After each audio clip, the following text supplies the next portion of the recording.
Kwa imorenya kwa mgajuanga geno mara nirio makare machigni ahinya teno maro imore tarik Friday kadueno mara uchila ganario pario kwa beach walk teach mogik mara dueni nyakora mgajuanga miaka kautulo maro waki heyo makare waiko ni weche mathoth kutendre kod magmosebedo kati more pachoka dia bende kora wera manoch wad kod magena ekine magnganya matarika par kod abirio Boniface Mwangi no witongimane wamiler mar weche okachel gamoke chendo maro imore kapile roko pachila maro machoka na ria deka uchiel nono kabemanti live Facebook Ramogi TV ke Imrima Eskachelgi Ramogi TV Kenya mbui mari YouTube magetundweche tunataka haki hapo nionekane. Sisi tutasema tumemwachia Mungu tu. Hii machozi tunalia hata kwake. Sijui tuseme aje. Ja ohanda swekra manyocha obila ochielo gi magina ng'anyi bure Nairobi chunye ochot e hospital. It is not true that we have summoned Rigathi Gachagua. Okwach kicho yango ni sani ok gimany mane Angel Jatend Piny Rigathi Gachagua e wing'anyo majuma mokalo mag manani nonro dhi nyime ka ji moheo 400 osemaki. Doho maduong' ng'ado ni nyathi ma onyuol oko mar Kenya ni kod ratiro mar yudo pok mar mwandu wuon mare.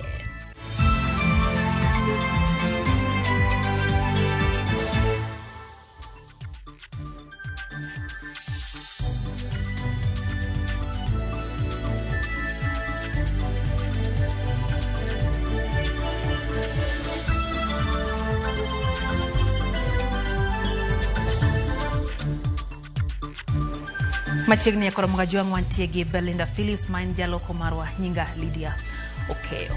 Boniface Mwangi Kariuki rawera mayande obila ochielo gi magina e chuny boma Nairobi e kinde ng'anyo matarika par kod abiriyo dweni owito ngimane. Mabiro bang' lakteche yango ne familia mar odiochieng' manyoro ni obwongo mare ne osetho.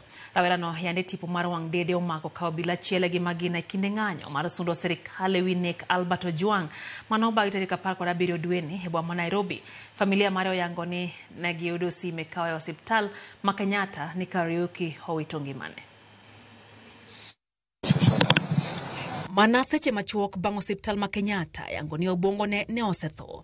Boniface Mwangi Kariuki oyangi ni owito ngimane. Tho mare oyangi gi jawachelo familia margi Emily Wanjira. Rawera no yande tipo mar wang' dede omako ka obila chiele gi magina e kinde ng'anyo mar sundo serikal ewi nek Albert Ojwang mano bang' tarika par kod abiriyo dweni e boma Nairobi. Familia mare oyango ni ne giyudo sime kawa e hospital ma Kenyatta ni Kariuki no owito ngimane saa 9:15 mar odhiambo ma kawuono. So yesterday, after they pronounced him brain dead, they told us to wait for fate. But shockingly today at 3:15, everything happened. So he's no longer with us. The only thing we are seeking is that we really need justice for our son. Familia no wacho ni hospital no osebedo ka ywayo wach Kariuki kendo nyoro ne oyangi ni obwongo ne osetho. Kakoro gilero ni kata kamano ne gionge gi geno ni obiro bedo mangima. Tukiangalia hivyo walikuwa wakijua tu Boni was normal, lakini sijui kwa nini they were fearing to say it. Juu yesterday wagetuambia vizuri that Boni is gone. Instead of taking us loud, and we were expecting this. Kariuki ma en mana wuoyi achiel kende e yodgi osebedo kanie ICU kama ne otimne bero mar obwongo nyadiriyo ka lakteche ne temo golo ng'injo mag magina mane omoke obwongone bang' kane obilo chiele gi magina chieng' ng'anyono. Sasa ningependa haki ionekane juu mtoto wangu hakuna kitu alikuwa amefanya. Na hiyo muda yote nimemlea, kama sikuwa namtaka si mimi ndio ningemaliza mimi mwenyewe. Lakini sasa nilikuwa namtaka juu nilikuwa najua siku ya mwisho, maisha ya mwishoni mimi huyo ndio anaweza nishikilia.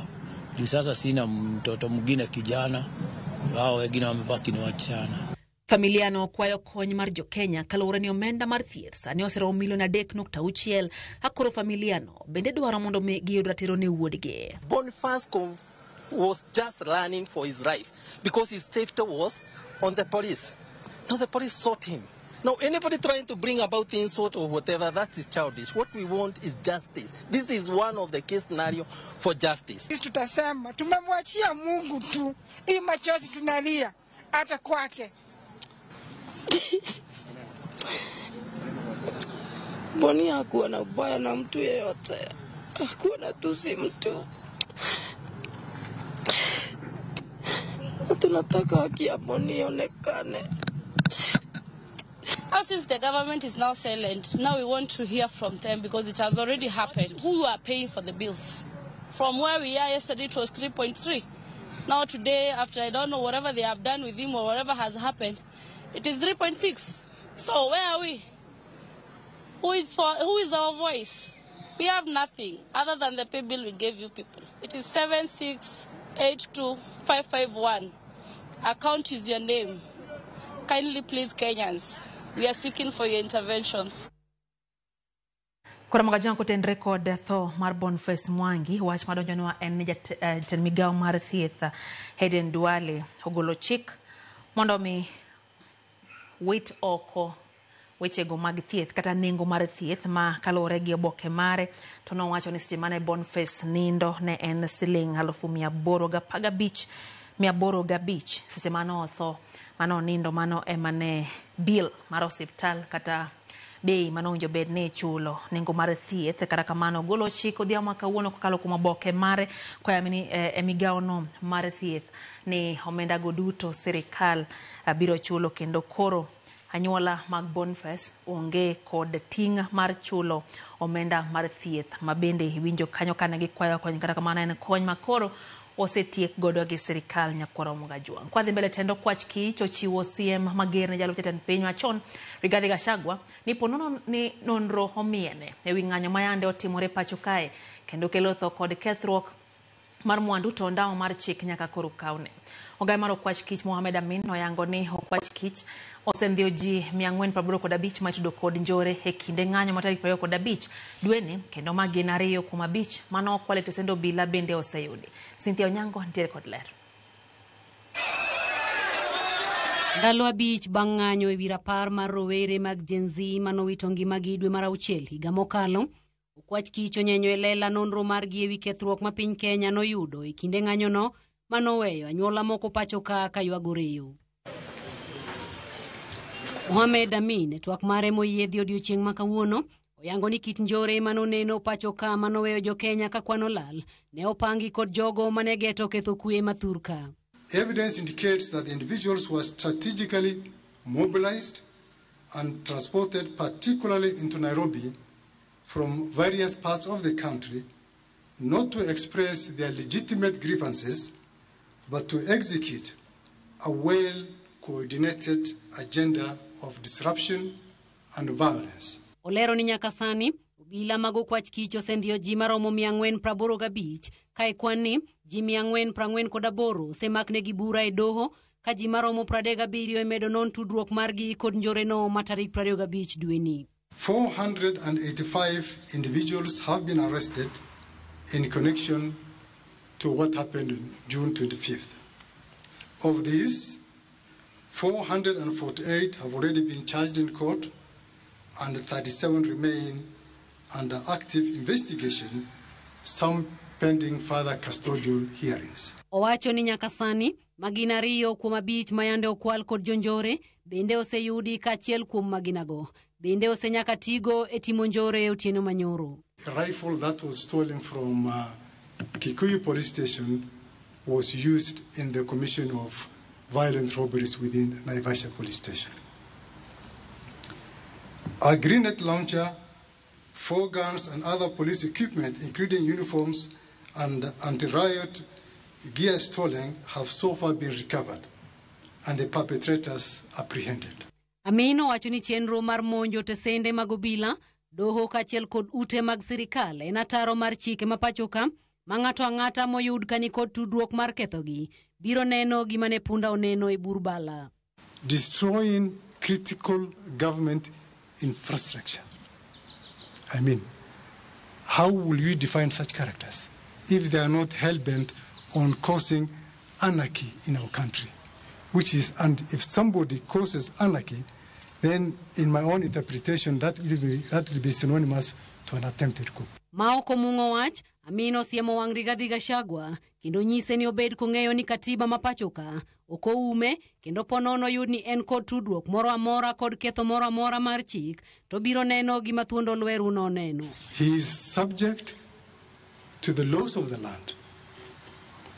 If in our investigations he is found to have been involved in any criminal activity, perpetrated any criminal activity, aided or abetted any criminal activity, then appropriate action will be taken against Rigathi Gachagua. Okwach kicho lero ni gie sani moko kuom ketho maginono oting'o nek, bembo, kuo marang'enge e kind ketho mamoko. The charges range from murder, terrorism, rape, gang rape, arson, obstruction of police officers while on duty, breaking and stealing, robbery and as well robberies with violence, and possession of illegal firearms.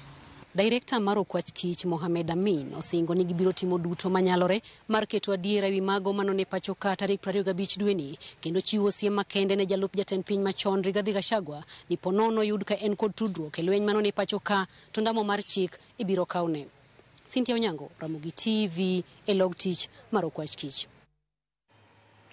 Okwach Kich omako chung' motegno ne gin gionge kod jandiko mar mbui manyinge Ndiagui Kiangui mayangore ni okong'ere kama ntiere.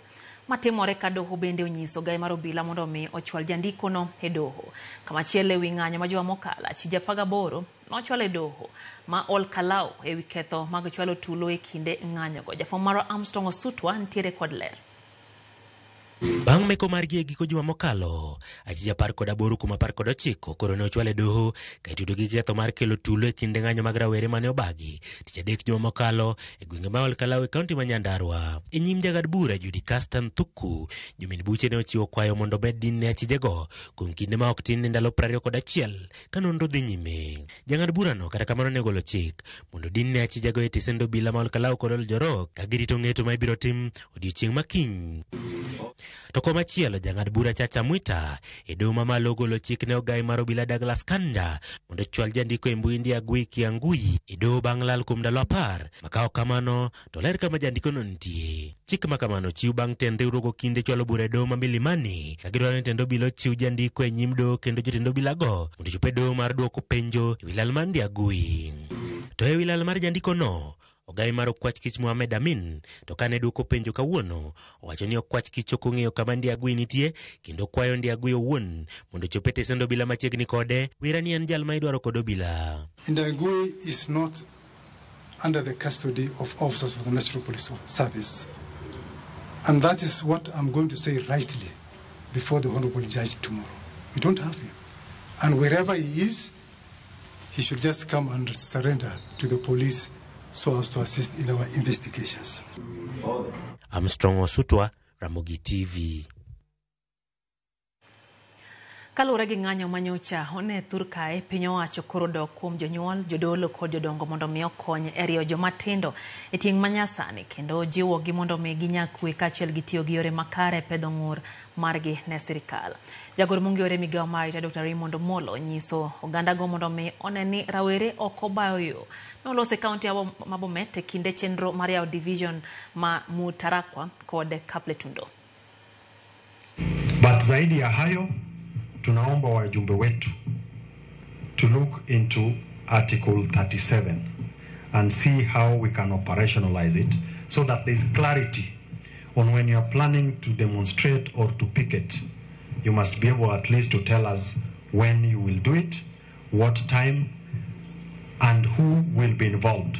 So that those who don't want to participate in your demonstration must also be allowed to go about their businesses uninterrupted. Because what we witnessed was loss of lives, destruction of property, some businesses have gone down, and most of those businesses are for the common man. Ule mwananchi wa kawaida. Kuna watoto wetu pia wameingia kwa hii mambo ya betting and drugs, and I would want to appeal to all of you who are here that let's work together so that we address all these vices, because that is the only way this country will grow. Duol mar joyalo ma oganda jo Islam CIPK koro dwani jo Kenya omanyore mopogore mag nyalo chwalo godo ng'ur margi ne piny owacho kopogore kod wach bago ng'anyo e thurka. E twak margi jofwamb weche Mombasa, duol no kotene kod jata chenro Sheikh Mohamed Khalifa koni sani en ayanga ne ng'anyo matimore pacho kae thoro kelo masiche mag tho kaachiel kod yako kendo ketho mwandu gino ma ok onego bed ni dhi nyime. Gikoni piny owacho bende onego koro bag twak gi rawere to chutho ewi ng'ur ma gisebedogo ka gichwalo mondo mi kaber to rakruok gi midhiero mantiere e yor kwe maonge koko bedie. Gikoni kaka CIPK giikore mar biro kanyakla gi joyalo mamoko mar tayo twak makamane kind jotend piny owacho kaachiel kod rawere. System namna ya kufikisha ujumbe na malalamishi ambapo kwamba wananchi wako nayo. Leo kila maafa yoyote, waandamanaji wanalaumu wahuni, polisi wanalaumu wahuni. Dunia mzima maandamano wanafanya. Watu wengine wanafanya maandamano wiki nzima, lakini haguswi mtu wala kuku havunji mguu. Lakini sisi ustaarabu ya kufanya maandamano hatuna. Hatuna maandamano, hatujui. Wiki nzima watu wanaweza kufanya maandamano bila kuguswa mtu, bila kuchoma gari, bila kuvunjwa. Lakini sisi hatuwezi. Watafanya maandamano, wafanye amani. Lazima maandamano iwe amani. Wote walikuwa wanafanya maandamano kwa njia ambayo wanafikiri yuko kwa nzuri, lakini sasa ishahaijikiwa na wale ambao wana malengo yao kuja kuharibu katika nchi. Vijana wanataka wapewe sikio. Na wenye kupeana sikio ni serikali, wapeane sikio. Kisha viongozi wa kidini wawe wapatanishi baina ya walalamishi wanaosema hawasikizwi na wenye kusikiza. Duol mochung' ne keto nyang'ong' e tije Bilai Poa koni achije nek mane en jandike mbui Albert Ojwang ma oting'o OCS matesendo bila ma Central Samson Talam ochwalo kwayo mageto chungo buch nek manodonjne godo e doho. E kwa makamano Samson Talam mokokalo kuom kinde Danstan Omari dwaro ni doho mamalo ochung burano kendo otim nonro ewi nek makamano. Rakamano jang'ad bura Lawrence Mugambi no dagi kwa makamano kendo golo chik mondo mi burano ochwale doho ma Kibra. IPOA to kora korgi okwedo dwaro mar obila temo geng'o chenro magi mag nono nek makamago.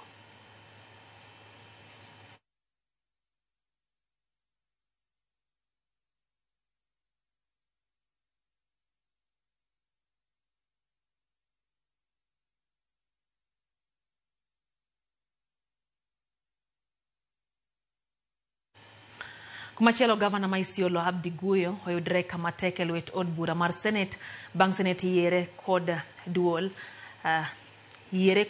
achiel ni buch thiche ok e apisi biro winji kod senators duto tarik 8 kod 9 dweni matimore bang' MCAs ma Isiolo nyocha othicho gavana Guyo e apisi kitude kod tiyo marach gi apis e kind ketho mamoko. Nyafamara Walter Nyambaga ntiere kod ler.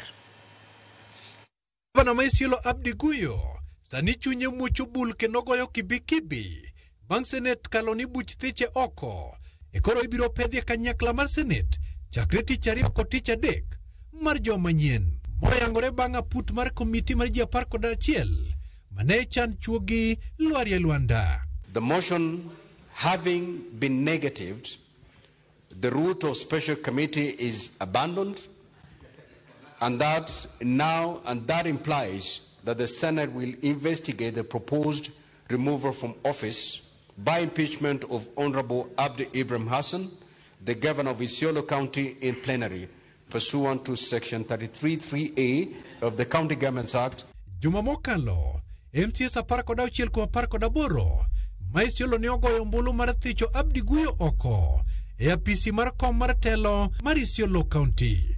Jatelo no itudo kod ketho kaka ndiko ji 36 mang'ado ne rieko, ndiko chief officers 31, ataro mar chik. Jatelo no itudo kod chiwo rage yor mibadhi idudo chenro mag dongruok machwer umbrelo. Gavana Guyo bende itudo kod tiyo marach kod apise dhi ataro kod katiba mar Kenya kanyakla kod rem nyiso bidhruok mar kit kom mar apisi mobetie. County with 10 MCAs and 36 advisors and 31 chief officers. That is madness. You can't tell us that that is justified.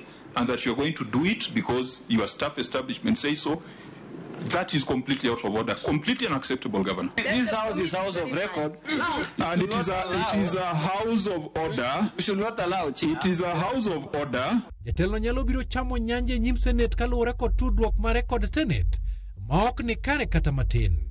Guyo kopogore kod nyiedho ne Senate kinde ka kinde.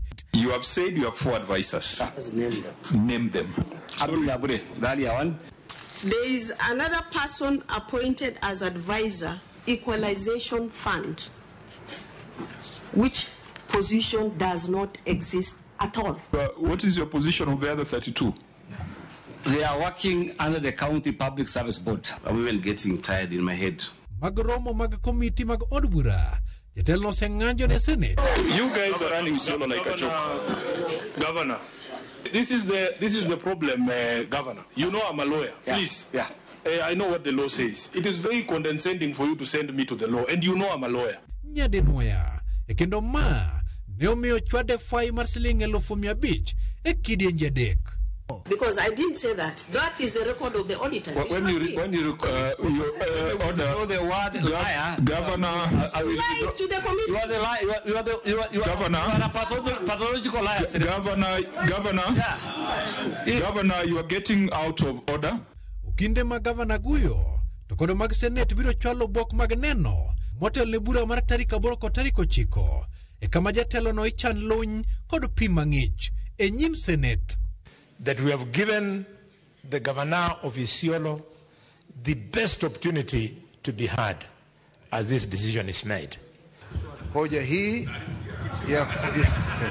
ya kwenda kwa njia ya kamati, mimi naipinga vikali sana na sikubaliani nayo. Bura mar thicho oko Guyo en mar 6 mosechopo e Senate kama chiegni ni manotonye nyim Senate en Governor ma Kericho Eric Mutai. On today's order paper, Walter Nyambaga, Ramogi TV, Nairobi. Dakan Prario Nyakorom Gajuang bang Sadek mar otieno. Chenro Henoi Murehero kamano kumeduketi Ramogi TV. Professor Asoyo Matiang'i wachoka achani entira hero. Nyone serikal nyaka ne chulo familia magwede joma obila nonege dire tulo.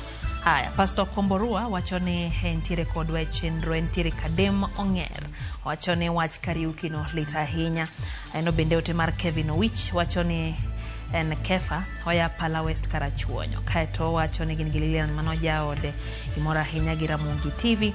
Eno ote mar Dave Tom. Dave wacho kanyo timo ne familia mar Boniface Mos ahinya. Okwo jenzi wete ne mondo mi obed mos kendo gitangi jo siasa masiayo gi e yore manyalo kelo negi tho kendo lal mar ngima. Okombo ja kanisa wachone en josiaya ok gidhi ng'anyo Karaila oko wacho mano he pache kanyo. Eno bende Eriko Richo wachone entiere kodwa e chendo chieng'o mwa mantie Kisumu County wachone entiere kodwa yo makare gimor nikech Dr. Ron mpima Kisumu Central no chiwonegi basari na nyithindo kadok e school. Haya wachone Gachagua to nonego maki orwaki e sel mondo midonjne gi ketho mar siayo tulo e pacho kae. Eno bende ote kanyo mar Okelo Alwach Jakiranda. Kelo wacho kacha nyoche gichopo ne yo makare kata mano gimo wuoro sana seche te weche manyien ntiere managi masera kaluwore gi obila kata tho mikelo gobila thotha ahinya pacho ka wacho ni gino bende koro chando pacho ganda. Kwala Ralfo wacho ni oket Ramogi TV entie Nyora Village en kod waigi ma Nyangonga. Wuoro mana kaka tho marawera matin otimore kendo ngimane olala poya nono ke semane ji okpar. Mwalimu Jal gi mwalimu Bernard kantie Migori County wachoka achani Mos ahinya ne familia mara Kariuki. Wacho ni eno wach mabende lita ahinya kendo ne jonyuol gi kwayo hocho makende. Eno bende ote mara wachoka achani Ozum Kapita wacho ni hocho ni anyuola mar Boniface so bila samoro timo malet ndesa moro Ramogi TV to wachane samoro obiate malet ndena Ramogi TV nenda malera enya county ya Migori kamoro ne Luanda kanyema intiere. Aneno bende Mandela Oniala wacho kacha ni ene budho gi familia mare Mindy Christine Oniala otene serikal weumo tich obila marach mar nego rawera matindo ginon nyaka ng'anyo manotimore katho wuok e otim nonro makare wacho no wuora ahinya piny Kenya kae gi jotelo ma wantiere go. Oyo matinya korom gajwang' chendo eno imore kikidhi mabor.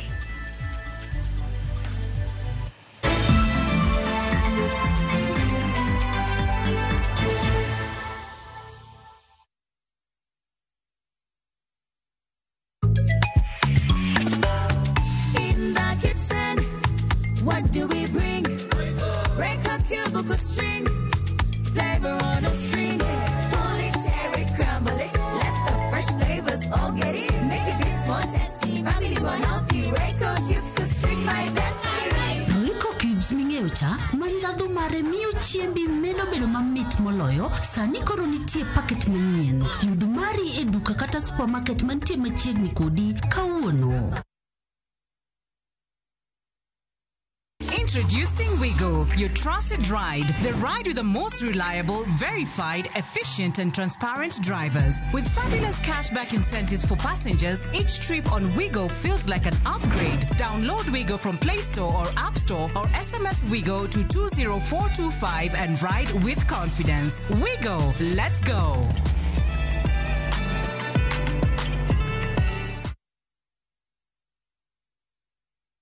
Beokuodo, Luangni, nyuo kod kudi mamoko, chandi kuom jamni kendo moni loso hala. Idoro konyruok matiyo nyadiriyo. Wakel Tixtop 550 EC ma en rageng motegno chia kod jamni magi. En kod clopyrifos kod sapermethrin. Tixtop 550 EC senego kute, okuodo, luangni, nyuo kod kikun mana kadiemo wang. Ruyath mar Tixtop 550 EC rapima 20 ml kod pi rapima 20 liters to ibiro gengo jamni kod chia magi ne tuoche machendo. Oruwe kod mo kendo tiyo kinde malach koriembo luangni, nyuogo, kikun, okuodo kendo biro miya rita makare kuom ndalo 7. Lima Agrovet mantie machiegni kodi kasto penj yath mar Tixtop 550 EC mondo chieg magi kod jamni odage gi makare kendo mi yuto mamalo. Osho, we grow with you.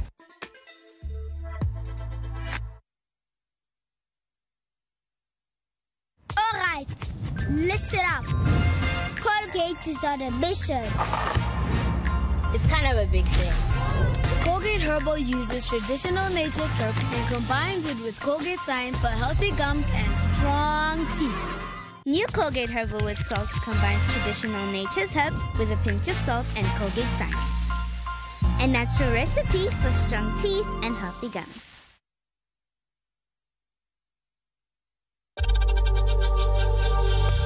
We know times are tough, so save money by buying airtime from M-Pesa to any network with zero transaction fees. Dial *487*2# and get your airtime PAP with zero transaction costs.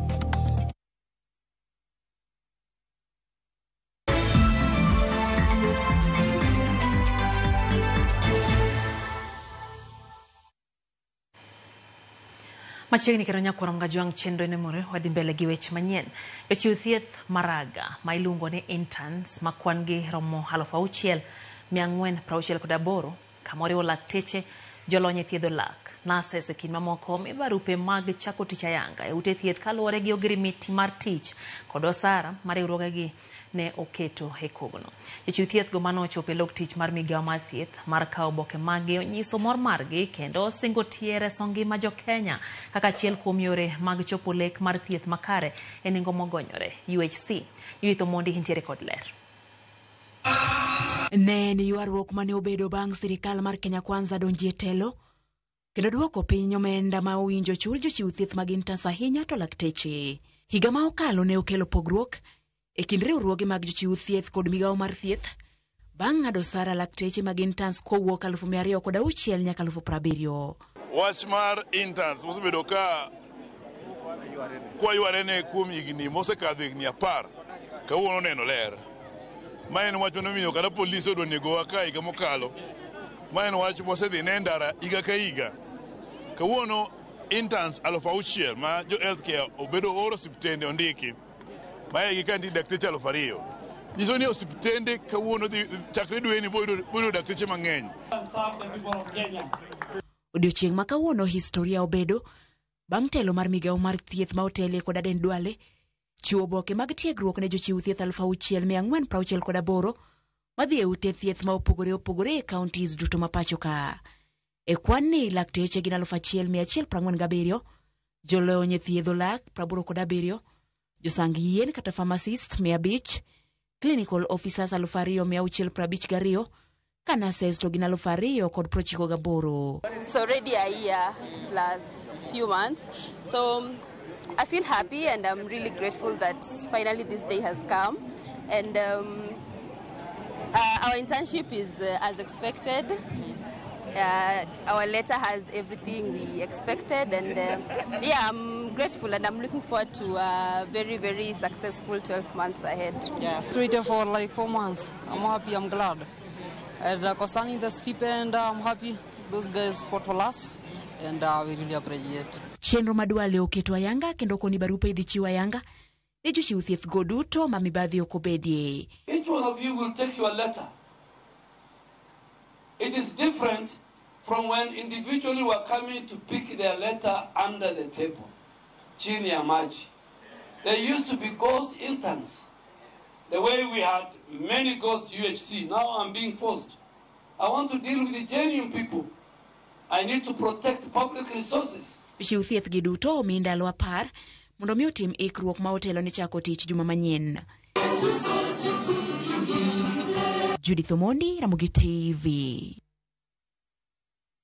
Doho maduong' ng'ado ni en ataro mar chik tamo nyathi ma onyuol oko mar keny oganda jo-Islam ni ok nyal yudo pok mar mwandu wuon mare. Doho nowacho ni tamo nyithindo ma kamago ok nyal yudo pok mar mwandu wuonegi ma onyuologi en ataro mar ratiro mar katiba ma omiyogi. Ng'eto ma dohono oloko timbe moko ma osebedo ahinya te kind oganda jodin Islam matamo nyithindo ma onyuol gi wuoro oko mar keny ni ok nyal yudo pok mar mwandu mar wuongi.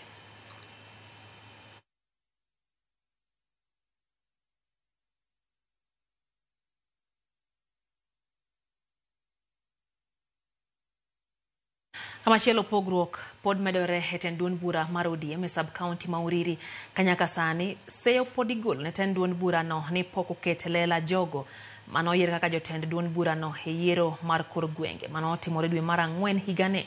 Bang' romo mar moko kuom jokanyo mag ODM e sub-county ma Uriri kaotane kod Alo Muga, romo ma bende gavana ma Migori Chilayako nochopo tarik 28 dweni e skund primar mar Apogi. Kweth machielo mopogore paro kod kweth mar Alo Muga bende ne oloso rombgi. Ka kweth achiel olando sir ne Evans Ogutu kaka jakom, kweth machielo bende oramo ni Alo Muga e jakom margi. Jakom mar ODM e kaunti ya Migori Walter Wino oseo pogruok matelo e kind jokanyo kowacho ni nyaka sani duol ma ochung'ne yiero he ODM pok olando jogo manoyier kaka jotend ODM me sub-counties duto ma Migori. Maji opogore, luoro marwa mi wawuok wadwa koko, wadwa yiere Tunis. Nwaweyo ka joma nodong' ground manongo bed ni yiere odong' piny owacho ground kanyo. Kwadhi Tunis nwayierore. Ma yiero norumo. Tok ndalo ariyo wawinjo ni ene jakom. Kama nogole wakia. Kaka jo party motegno wakwere ni odhi otem kama chielo to giuriri ka to wakelo confusion e party ka. I want to warn the county executive negi were gi weche mag chama kosendiki office ti office to kidwaro wach bar chama to resign negi positions go wanyalo fit mondo wabuwa ti mondo iduogi e chama ka. Chama ogir ng'ato misoyo fuku, chama itime lela to jomo yiere chama go ema jopiny ong'eyo kende manyaka bed recognized. Ingawaje kumekuwa na changamoto hapa na pale, lakini tulisema tukae chini kama watu wa eneo hii ili tuweze kukaa chini kama vijana, kama wamama, kama wazee ili tuweze kuendeleza ujumbe ya hii chama. Bang' tiyo tij dolo kuom higni moheo 55 kanise opogore mag jokopere mayudre diocese ma Kisumu, jadolo Gerald Crackman mawuok e piny mar Holland gikone koro tieko tije kendo go oriti ne piny Kenya koikore mar fuyo kendo dok thurgi jumani. Jafwambo marwa Steve Biko noyore nyasi mar misa mogik manobagi ne Father Crackman masani mongo dholuo malere parish manyamonye kendo loso no report makamae.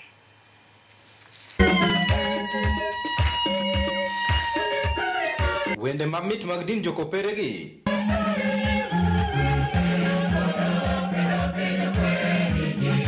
rwako kanisa ma St. Augustine's Catholic Church, Nyamonya i sub county Mabondo. Kata doko ni gin wende mor mag pako Nyasaye odiochieng' ma kawuono, to mor kod lit duto nenre chuny Jo-Kristo e kinde ma gigo oriti ne jadolo Gerald Crackman mosebedo Kenya kae kuom higni moyo 50, ka Nyamonye kae kende nokawe higni 20. Kanobiro to yudo ka ne pod Catholic no ok ber ahinya Imbo kae. Catholic no jitin kabisa. Obiro boyaw kanisa kanisa omedre. En de Korania ling steeds mange enka angia gik matimere man steeds maar mokken maar paar ongegato majot maar ja die teach no kor sakatime man kende kata an wikiranisi kaka itime gik mor kor man kaka teach timere kende in alle parka to aan atime man gimanial timo kende man ongegimi woro. Kuom thuolo no duto, jadolo Crackman nonyawo chenro mag dongruok mopogore ahinya te gweng' ma Nyamonye manoyudo kapod ni e mudho mandiwa. Noyawo osiptal ka kendo polytechnic boyawo Bidha, oyawo dispensary ma sani watie ka, oyawo convent ma sisters bende tie, nokong'in mai mama to mai baba. Nokonyo ji duto kamoro amora. Samoro jomoko maonge pesa okonyo, jomoko ni hospital okonyo, jomoko school fees okonyo. En ang'o mane miyo mijing'o mar chako chenro mag dongruok e kind oganda? Amenda kima uwache vagena kom kima seko timo ka obiro konyo si dak ma ber kene giparo kaka onegi kiket Christus malo e patsigi mondo komano tismana chako onyala budo kene dinime. Crackman bende ne ok oweyo oro ote mare mogik ne Jo-Kristo mosebedo kodak e kindgi mopuonje mong'o dhuluo maler kuom thuolono duto. Ka ing'ado Nyasaye oko mar ngimani, koro ok inyalo romo kode ka tho ni ochopo. Koro ka imiye Nyasaye duong' mowinjore, Nyasaye biro rwaki e polo kamoro ahinya kendo koro ingi e ngima mosiko kendo ibiro wuoro kaka Nyasaye ber. Jadolo Crackman nobiro pacho ka higa 1968 ka en wuoyi maraga kendo koro bano piende ne mar dok thurgi e piny Netherlands ka en jaduong' ma jahigni 81 ka en kod geno ni kodhi mosechwoyo biro nyago lemo.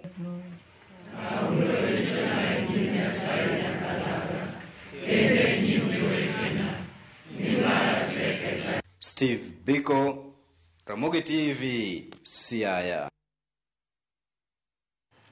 Wachgi pak ne Father Crackman kaito bende wakone hai maber kodoke piny mar Holland bang' yalo wach Nyasaye masani entiere higni 81 dholuo bende odimbo kanyo.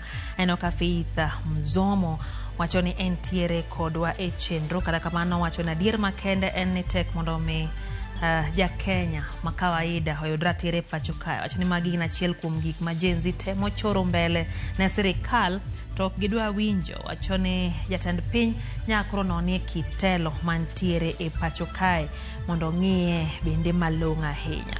Neno ote kanyo mar Jekona Oyugi. Jekona wacho kata ni owuoro kaka odiero wacho do onagi yo makare ahinya. Pochgi pak ne Father Crackman. Eno Ben Maina wacho ni entie kodwa na St. Mary's Lower Girls High School amora ahinya gichedo. Honda mlajali ajali Jarongo wacho ni en gima lit ahinya ni Boniface Owewa. Wacho ni Nyasaye okechunye kamokwe kato penjo ni en karang'o maratiro bro yudore Kenya kae. Wacho ni nyaka wakweda ahinya wach mar nek mar rawere mosebedo kadhi mbele pacho kae. Wuode Nyaramba wacho ni Ramogi TV ler ahinya gimarach wacho ni ntiga ka utuo matin kata kamano wakoni chang mapiyo ganyo gi Laura gi min gi Benta Nyaramba gi mora ahinya gi Ramogi TV. Eno ote mara Steve Orera. Steve wacho kacha ni Ramogi TV chopo ne yo makare gin gi Mwalimu Joel Anyango manyocha wacho no tiomos gi ywago Mwalimu Joel Onyango manyocha nowito ngimane bang' yuaro gituo kinde malach wagoyo numosa ahinya. Na enote mar Pastor Jojo Ngonge wacho kacha ne gilamo ne piny Kenya kendo jo Full Gospel Glow Church te dilamo ne piny Kenya County ma Siaya mondo kwe obedie eyo makare e pacho kae. Eno Pastor Juma Orundu wacho ni entiere go wacho kanyo wuoro ka jo Kenya ne riambo ni Boniface nosetho chon. Nyasaye okony pinywa kendo ket chuny Boniface kama okwe ahinya. Oyo matinya korom gajuan kikini abor pod wantiere kod mathoth chendo ne maro imore.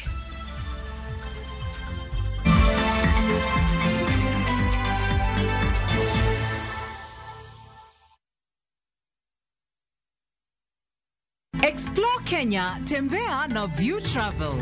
Feel the sand between your toes on Mombasa, Diani, Malindi or Lamu's beaches. Embark on thrilling safaris in Masai Mara, Amboseli, Samburu or Tsavo. Enjoy Mount Kenya views in Nanyuki, the vibe of Eldoret, Kisumu or Nairobi. Marvel at the wildlife of Lake Naivasha, Nakuru or Elementaita. With View Travel, safari yako iko sorted, easy, affordable and unforgettable. Visit viewtravel.com, call or WhatsApp 0703 254 254. View Travel. Dream, explore, discover. One day, while teaching an oral health care class, I saw a little boy who kept covering his mouth. It turns out he had lost some of his teeth and he felt embarrassed.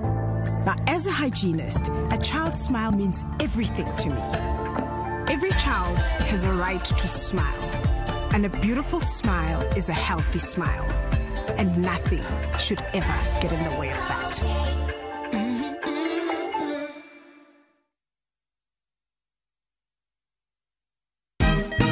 Siku njema huonekana asubuhi. Kabisa Anuari amangana gao. Seti him. Chamige. We museo. Kenya nzima tunasema jambo Kenya.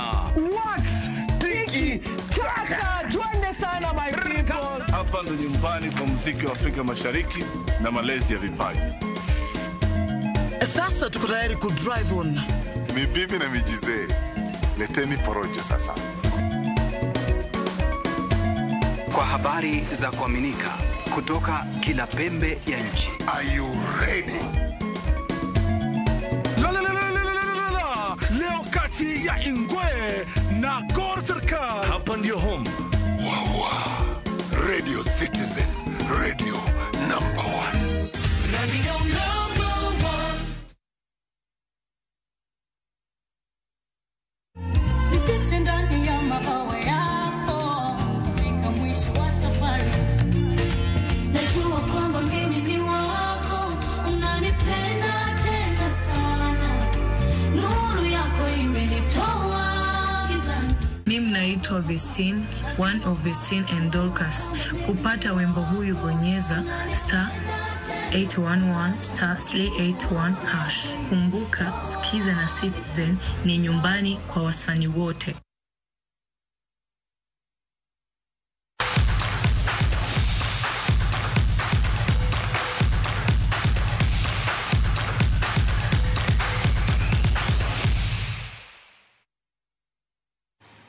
Tok bedo gi krok makare krok ma gisetimo kuom dwe achiel, tim Kenya mar yawuowi gi wakeni matugo tuke mag volleyball mag jogo mantie kod ng'ol oketo wang'ie kao kombe mag tuke pinje Afrika.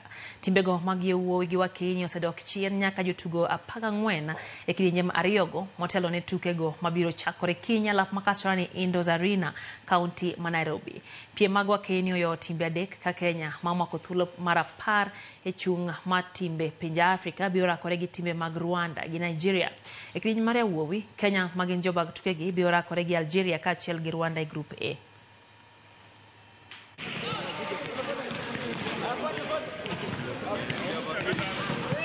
Team iliingia camp kuanzia tarehe 15 mwezi wa 5 na bado tunaendelea, but officially team iliingia camp tarehe 23 hapa Kasarani.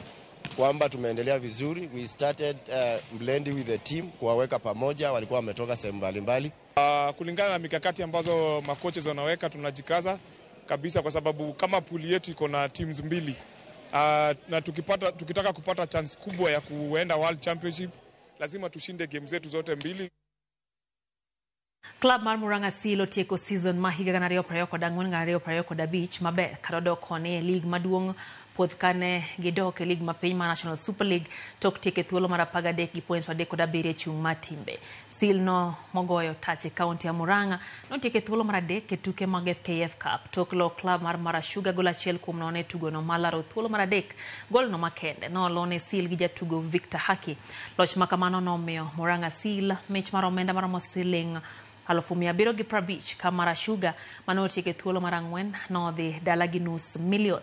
Nairobi United komachielo e jolocho kombe mar FKF Cup tok loyo Gor Mahia gonde 2-1 e alap ma Ulinzi Complex.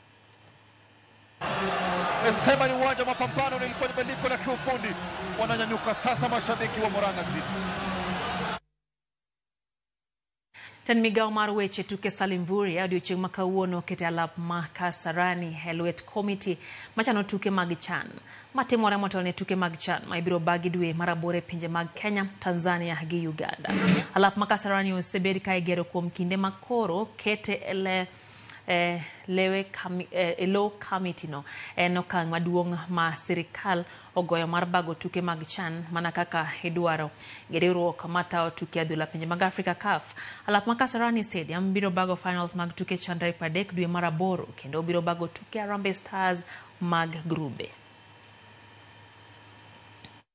Ya kwamba sasa kazi hapa imekamilika na tutawakabidhi mwenyekiti wa local organizing committee kwa sababu pia wao kuna mambo fulani ambayo we all need to take responsibility as Kenyans to protect this facility. So I think I want to urge everybody else, let us not use the excuse of demonstrations and protesting to destroy public and private. Jolo tuke mag UEFA Champions League season mokalo PSG nothicho oko club mar Inter Miami tuke mag FIFA Club World Cup bang' loyo gi gonde 4-0